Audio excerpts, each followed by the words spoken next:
We are honored today at the family of Foodics to host you at a competitive season where Riyadh has a lot to offer. From the largest IPO to Riyadh season, the Riyadh season, and many things happening. So we successfully attracted you to this evening, and hopefully we'll try to deliver something that will make you leave here delighted and with an insightful look at the fintech sector.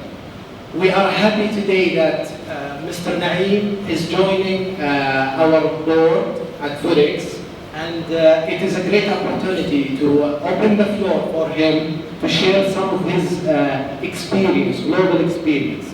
So I'll touch a little bit on his bio. Na'im currently is the CFO and Treasurer and EVP of Risk at Circle. Circle, which is a peer-to-peer, is it still a peer-to-peer? It's a crypto platform finance company. Crypto financing company. Before that, Na'im was the CFO of Sqaure. No, a box. A box. Yes. So with that, we'll move to the first question, which is, would it be great to give us a background on your work experience, educational experience, and some interest? Yeah, absolutely. First off, thank you for having me. Did Mike sound a little bit odd? Yeah. That might be an issue. Do you really need to use it? Can you hear me? لا أول لو نقرب بعد شوي. Can you guys hear me? Let's test without the mic. Just without mic? Yes. Yeah, I can talk plain. Can you guys hear me? What do you think? How's this? Okay, واضح هناك الشباب فوق you واضح guys hear me? الصوت. Okay, great. Let's raise your voice. Yeah, I will sing to everyone. Yeah, there you go. First off, thank you for having me. It's very nice to be here, and I'm honored to join Ahmed and the team here at Foodics. I had a chance to first learn about the business several years ago, and I've been following their progression and growth, and it's very exciting and very inspiring. And I'm very happy to join the team and help in however way I can. So a little bit of my own background. I've spent my whole career working in large disruptive growth companies, and I started out my career. I'm from California, and I started out my career as an entrepreneur. Keep going. Yeah, sure. And early in my career, I joined Intel Corporation. We make CPUs, and then I shifted from Intel to joining Salesforce.com. At the time I joined Salesforce, it was still not a very large company. It was about 1,700 people. And I will tell you, when I joined, almost nobody had heard of Salesforce.com. Today, who here has heard of Salesforce? Almost everyone, right? It's a very common company. But it was a pretty small company when I joined, and in the 5 years I was there, it grew tremendously. It grew from 1,700 people to almost 14,000 people in 5 years. It was very, very rapid growth. And then I left Salesforce. I was in charge of their emerging business finance team, and I did a lot of M&A work there as well. And then I joined Sqaure when Sqaure was a very, very small company. And I think most people may have heard of Sqaure as well. It's a leading mobile payments company. And when I joined, it was only 170 people, very small as well. And in the 4 years I was there, through the IPO, it grew to being over 3,000 people in 4 years. So yeah, so it's very, very exciting. And since then, I've gone on to be CFO at a couple of companies. Most recently, Circle, which is working to bring the next generation of payments technologies using blockchain technology to companies and people around the world. That's amazing. Thank you. There is a common theme here. Yes. All of these companies are fast, rapid growing. Yes. You must have seen growth inside out, and you know it. What are the lessons that you can share with us on how to grow Saudi companies at that fast pace? Yeah. I think with mics better because we are recording. Okay. Yeah. But the mics are on the way. It's over there? Okay, we'll put the mic down.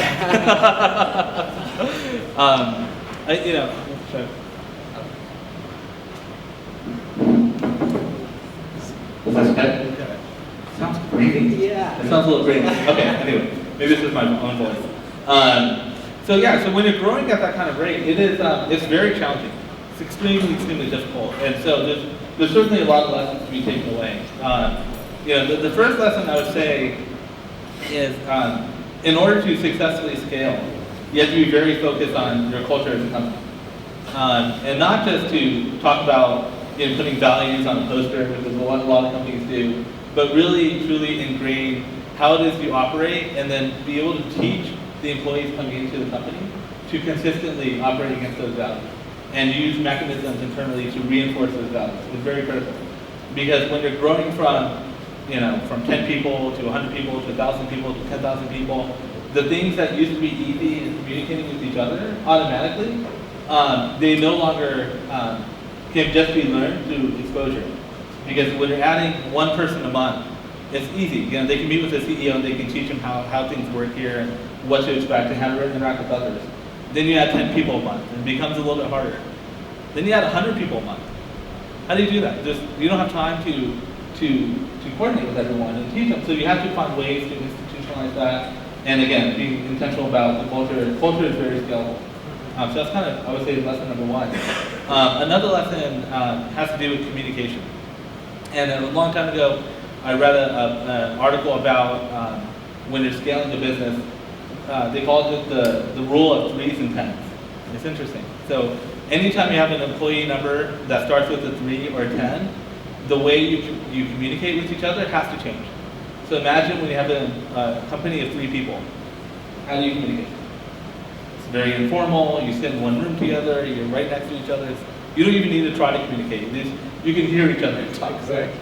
Then you get to 10 people, and things start to change because when you get to 10 people, for the first time, you have to now put formal managerial structure in place, right? Because 10 people all reporting to one person, so it starts to get a little difficult, right? So for the first time now, you're not all reporting to the CEO, but you now have a different manager who reports to. So now you have to change because you're communicating not directly, but through other people, and that's a significant change.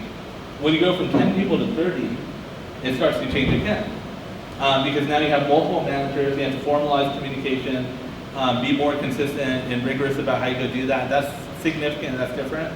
You go from 30 to 100, 100 to 300, 300 to 1,000, 1,000 to 3,000, 3,000 to 10,000.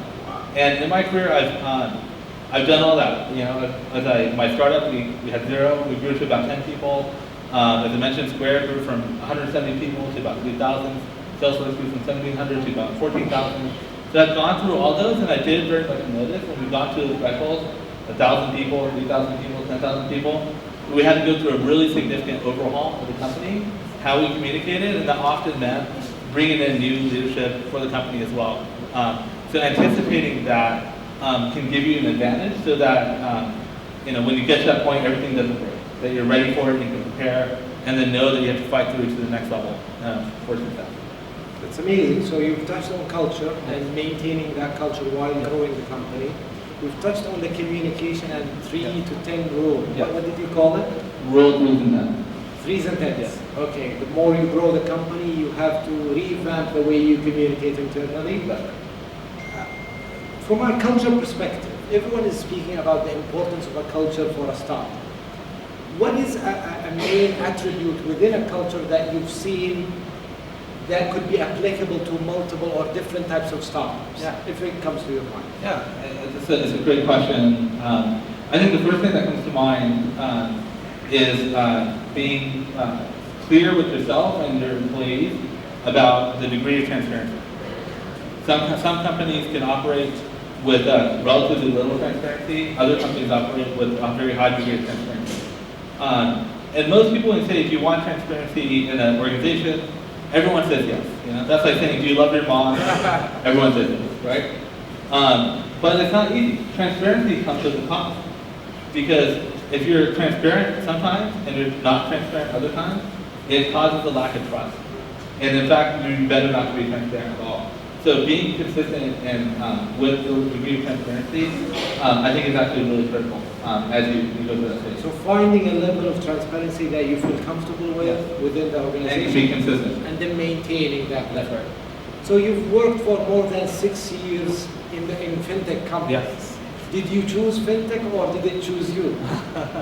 I chose fintech. And twice now, right? Sqaure and then Circle. The thing that I really love about fintech, and it appealed to me and continues to, is that it has the power to to help improve the lives of people. You know, the financial system, broadly speaking, around the world, is often inaccessible, it's often exclusive, it's often unfair. And one of the things that attracted me when I joined Square, and I remember very clearly, one of my interview with Jack Dorsey, who's the CEO, founder of Square, I was talking to him about his reasoning for starting the company and, you know, what drives him, what's his purpose.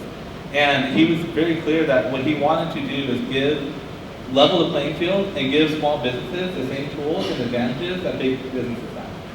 And the payments industry was one that was full of a lack of transparency, inconsistency in terms of treatment of the different types of businesses and individuals, and really made it difficult for small business owners and entrepreneurs to be successful. And he wanted to change that. And that appealed to me too. I come from also a family of entrepreneurs. And I've seen, you know, my father and my grandfather and how they struggled to build their businesses, and it's very challenging. You know, it's difficult to make payroll for any entrepreneur or business owner who's felt the stress of making payroll. It's really stressful. It's really hard. And you know, and you've also seen I imagine a lot of entrepreneurs here. You know, entrepreneurs often are working, especially small business owners, working how many hours a day? 18 hours a day. Usually, you know, on a good day, yeah, 7 days a just week. left a meeting. So Yeah, working almost working on 12 hours a day. Yeah. By the way, if you take out the hours I'm dreaming, when I'm sleeping. No, so I think that they have a hard life, and you know, if you could do something to make it a little easier for them, I think that was a good purpose. And if I think about what's happening within, you know, blockchain technology, it creates the opportunity to now change not just how you can optimize the current financial system and tools, but actually build brand new tools that are fundamentally more accessible, fundamentally safer, fundamentally more fair than what we have today. And that is also the next wave that's coming. That should do a lot of good for the world. That is exciting. With that, we want to touch more on Square and how effective Square was at growing and dramatically changing the fintech sector. Yeah. So how successful, how did they become that successful in doing that? And what can we learn from that? I think so I think there's a lot of things we can learn from Square. You know, I'm proud of my teammates I work with and all the work we did together, and I think we did a great deal to achieve that mission that we had talked about. You know, there's many lessons to be taken away. The one I'll highlight here that I think Square especially did well under Jack's leadership is they questioned the basics, the first principle. They asked why and why not. You know, so when Square first came to market, the standard for accepting card payments was very vast. On average, it would take you many days, in some cases many weeks, to be accepted for taking card payments. And the number of people who got accepted was very low, typically like 10 to 20%. So 80% got rejected. And Square said, well, why can't we, instead of doing this very long, arduous process of onboarding customers, maybe we can make it easier to use data and machine learning to quickly find out who's not a good actor and get them off the system rather than just close the door in the front. So to let more people in, and then the small number who were not good, they got out, versus the standard was to keep people out because you weren't sure who was good or bad and only let the ones you knew were good. But again, that's slow and it's exclusive. So they asked, so Jack and his team, they said, well, why do we have to do that? Turned out there was no good reason. They weren't people, you know, the traditional businesses were not taking advantage of modern day technology. And they weren't challenging themselves to try to do new things. And so for me, the greatest lesson I learned from Jack and from Square was to always ask the why question. And I try to remember that every day. With that, I want to dive deeper into the fintech. This is your host, Saif. I'm from Riyadh Capital, and also I manage Riyadh Taqniya Fund. And recently, Riyadh Bank and us at Riyadh Capital launched the largest fintech fund in the region. The hope of that is to invest in fintech companies and enable them to achieve what they could not achieve in the past. The fund is 100 million riyal, and it's a first step into enabling a lot of fintechs in Saudi, MENA, and globally. With that, I want to hear from you, what are the most interesting fintech trends that you've seen recently? Oh, sure. Yeah. So a lot of trends in fintech today. I think you have to start with the data. So we live in a world where there's so much information, and that information can bring new insights about effectively doing things better in simple terms. And so if you can harness it, and that's what the core of fintech is they say, well, how can we use the data that exists for now to do a better job of serving customers? And that can be through things like better fraud detection. It can be things like better underwriting and credit scoring that allow for better loans with lower default rates and higher accessibility. It can help with things like more efficient onboarding and compliance. These are all new applications of fintech, and as I mentioned earlier, kind of taken to the next level with blockchain technology that can also really help to further the entire ecosystem. Thank you. What are the most interesting applications of blockchain that you've seen besides Sqaure? Yeah, so I think there's two. Because there's a lot of people in the room that still challenges Yeah. the blockchain, and because of a lot of things that happened recently. Can I get a show of hands? How many people here own any crypto in the room? 1, 2, 3. Okay, crypto. Any crypto? Okay, so we got maybe 20% of the room. Okay, this is increasing. I think there's two use cases I'll highlight. And one I think actually gets overseen. So people say, well, crypto, what's it good for? What's the value? They talk about Bitcoin, and this has no backing. Like, what does it mean?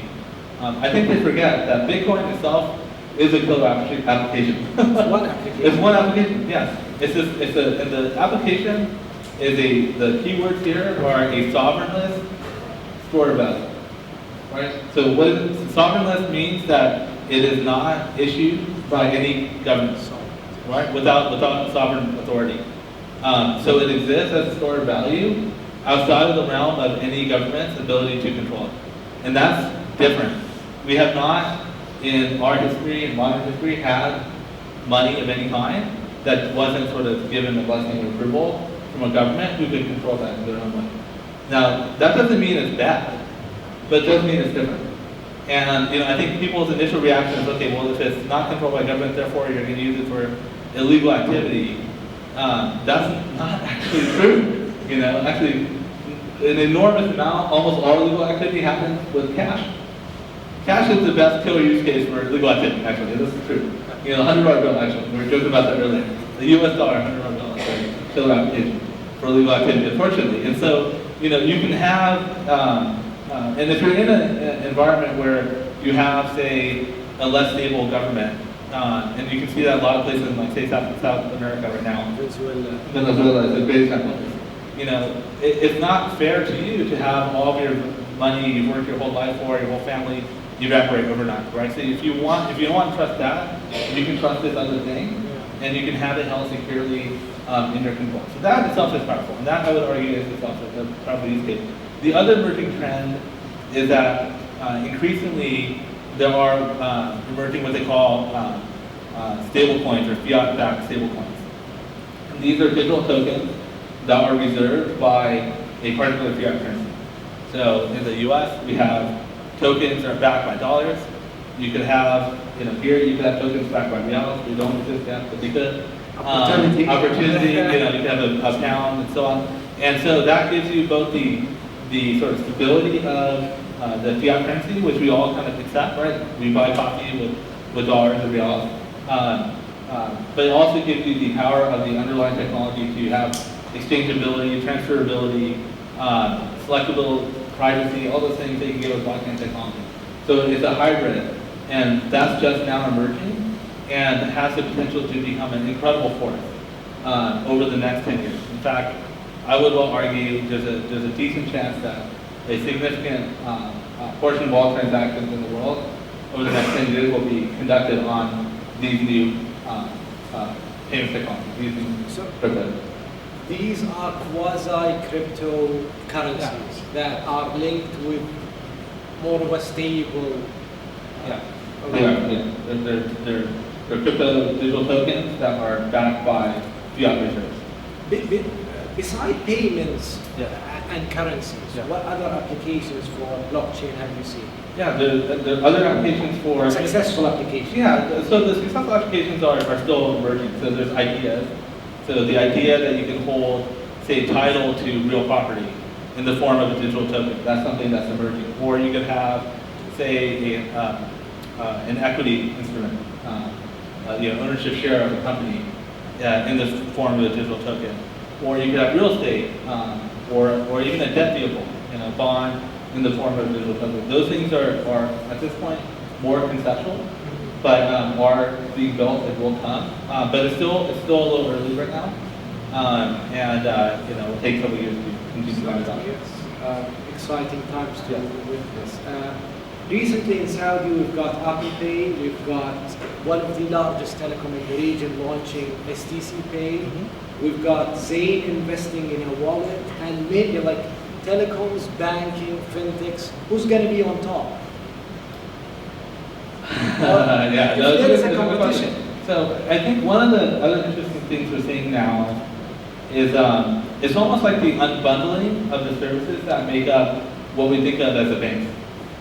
And so businesses are taking different components of that, and they're separating it, they're providing it as they call primitives, so that other companies can build from it. So Stripe, you guys may have heard Stripe is a US-based company that provides a payments API.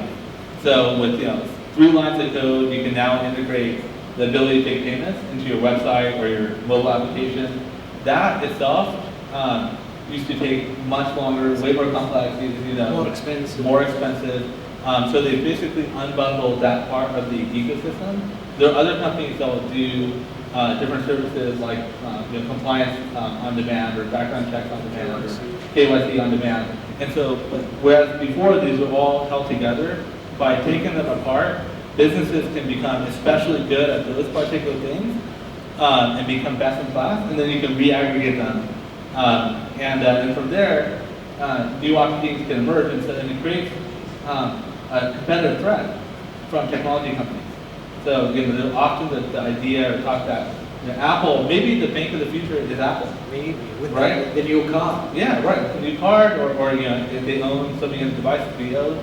So if you can now issue a card, you can issue a digital bank account.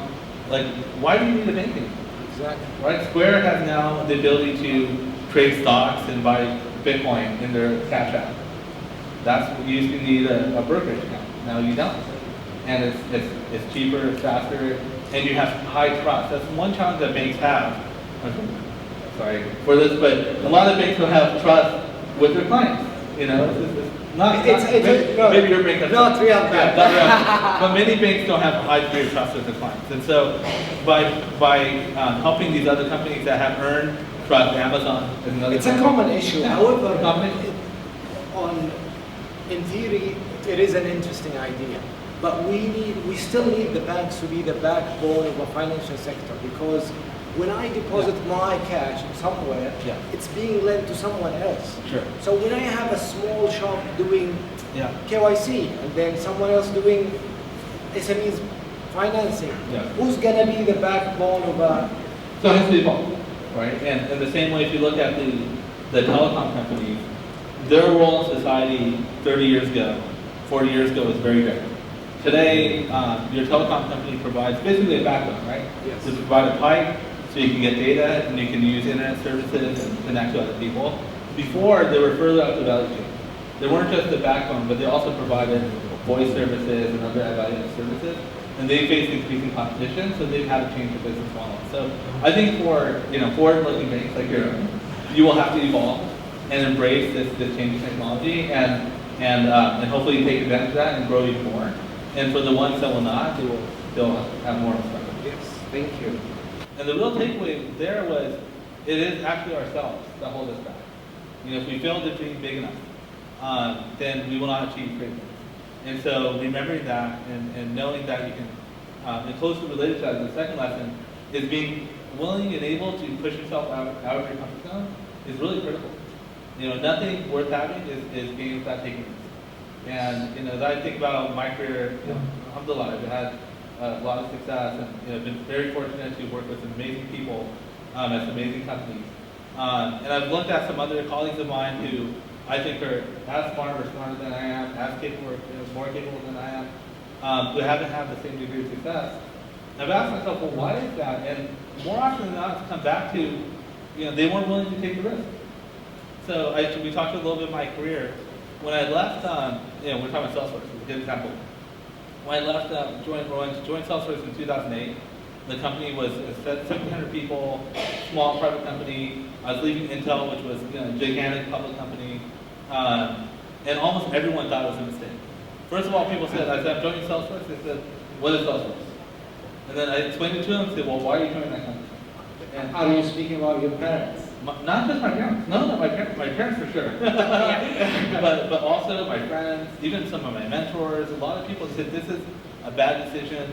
You're in a good place. You're with a big company. You have a great career. And it's not what I wanted in my life to take an easy path. So I felt like I wanted to go out of my comfort zone, try something different and more risky. And after that, it worked out. And then same thing when I was at Salesforce and I joined Sqaure. Sqaure was, at that point, Salesforce was worth $40 billion. Sqaure was a small company, 170 people. Often at the time, so Jack Dorsey, what is he, the Twitter guy? Starting a payments company? Like, what? That's crazy. All the banks are going to kill this company. They don't know what they're doing. They're going to be destroyed. And it's a tiny little business. You've got this great role. Why would you do that? Most people said, like 9 out of 10.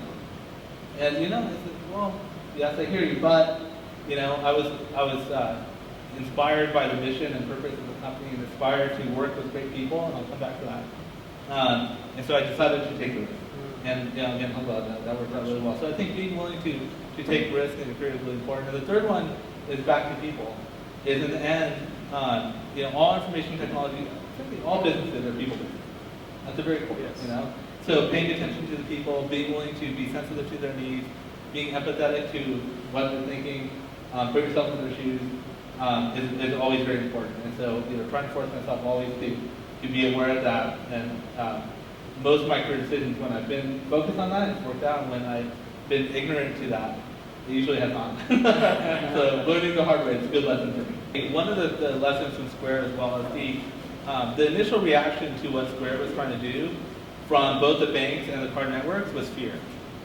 They thought that, hey, there's this new business, they're going to change the landscape, they're going to let in all this bad activity, we're not sure we can control that. They're talking about doing crazy things like real-time KYC and onboarding. It just felt really scary to them. And in the end, Sqaure was amazing for the banks and for the card networks. Right? Before Sqaure existed, American Express is a good example of this. Their card historically was used only in typically in high transaction luxury environments and goods, travel, those kinds of things. Today you can buy a taco or a burrito or falafel or whatever with an American Express card in the U.S. Back here, maybe here, I don't know. But that wasn't possible before Sqaure. But suddenly, because they changed the way you could create access, they greatly expanded the market. And that was to the benefit of the card networks. It's also to the benefit of the banking partners that they work with. So they, so the other folks they're fearful. This slice of the pie is going to be smaller for me and bigger for someone else. Sqaure just grew the pie, so everyone benefits. So that's a really important lesson. I hope here people can see as innovative businesses come out and they emerge. If you increase access to financial services to more businesses, well, the pie gets bigger and everyone benefits. And so this kind of short-term competitive fear can actually be unhealthy. Yeah, but what's the difference between the relation and the Sqaure with the bank, and the beginning of Sqaure and the end of when the Sqaure? Ahmed wants you to say that The bank spoiled Sqaure, and so Ihab would listen and act on it more. We're spoiling them. No. Don't feel it. Anyway, let me ask you a question. Yes. If you have a big statement to share with investors and banks, okay, what would you say? Starting with, I joined Foodics. Yeah. So the question is, if I have a statement to say around, I joined Foodics because I'd say because Foodics is bringing entrepreneurship to the kingdom. And I think that's a very important aspect of the development of the region, and it's bringing fintech to the region as well. And I think that's also very powerful. So I hope it has both a social good that emerges from that, and I hope it also creates a great business. I think those two things can go hand in hand. Can I ask another question? Definitely, yes. Okay. 2 years back, Yeah. I'm talking about the region here. Yeah. Fintech was some sort of, I would say, blue ocean. Anyone who goes into fintech is in the blue ocean. Yep. No big competition. Today, they are in the red ocean. What would be your advice to go into the red ocean? Yeah, so basically the competitive intensity has increased in fintech here in the region. I think the best advice, actually I've been here now for a couple days with the team. We spent a lot of time talking about strategy, growing the organization, new product expansion. The theme that we've kept coming back to is to not lose focus of the customer. It's very easy to let the details of how to expand profitability, how to make more revenue, to cloud your judgment. And in the end, those things they're a result of serving the customer. So the most, I think, wise leaders in any business, in fintech I would say as much as any other business, is to not get lost in those details and to focus on what does that ultimate customer need and how can you do it in a differentiated way. And if you can do that, you can create a sustainable competitive advantage. And if you can create sustainable competitive advantage, you can create great profits for your shareholders. And I think that kind of takes care of itself. That's amazing. So back to the statement of I like Foodics for. We've invested in Foodics because Foodics was a solution that enabled a lot of small and medium businesses to track their profit and loss, to track their employees, to be online, to receive electronic payments. And that's the first layer of being close to the client. The second is data. Foodics today is the house of a lot of data that goes back to the clients and enable them and tell them, it's the weekend, you're gonna make a lot of chicken burgers or whatever you do at that branch. So data, clients, and today with the Foodics positioning themselves the closest to the client with massive amounts of data, now we can enable our clients by receiving their payments and becoming a payment aggregator. And that's the second phase of Foodics, of becoming a fintech company as well as a SaaS company. Michael, may I ask? Inshallah. Very I have a question.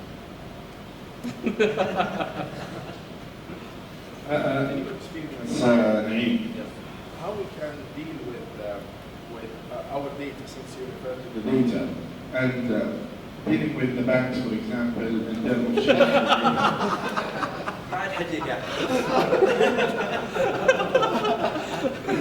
You should fight them. I think that's what you want me to say. No, I think We have to sign in the air. I think the first, so kidding aside, remember what I said earlier about remembering your customer? Don't forget, that data is your customer's data. Do not lose trust. Exactly. That's the fastest way. So if you're very liberal in sharing data, kind of send it over, then you're going to lose trust with your customer. So that's, I would say, the most important thing to do. Now, once you can get their permission, be open and transparent with them and how that's being managed, and then create value for them in a way that's not unilateral, then I think you can explore that and find partners to work with. But would not forget that. In the end, it's you have the data, but it's not your data, it's your customer's data. We are part of the GDPR soon, and of course, the data of the customer is one of the top. You'll make sure. No one mistweet that. Ahmed, teasing the banks, I can share our experience, or our colleagues' experience at Riyadh Bank. Knowing that fintechs will disrupt the market, we're not denying that, or Riyadh Bank is not denying that. They recently launched a partnership program. This partnership program is a platform for fintechs to come, be vetted, and then they can connect to Riyadh Bank through whatever their needs. So fintechs of all shapes and colors can come to Riyadh Bank, work with the bank, and maybe share revenue with the bank and grow faster than what they can. It's amazing.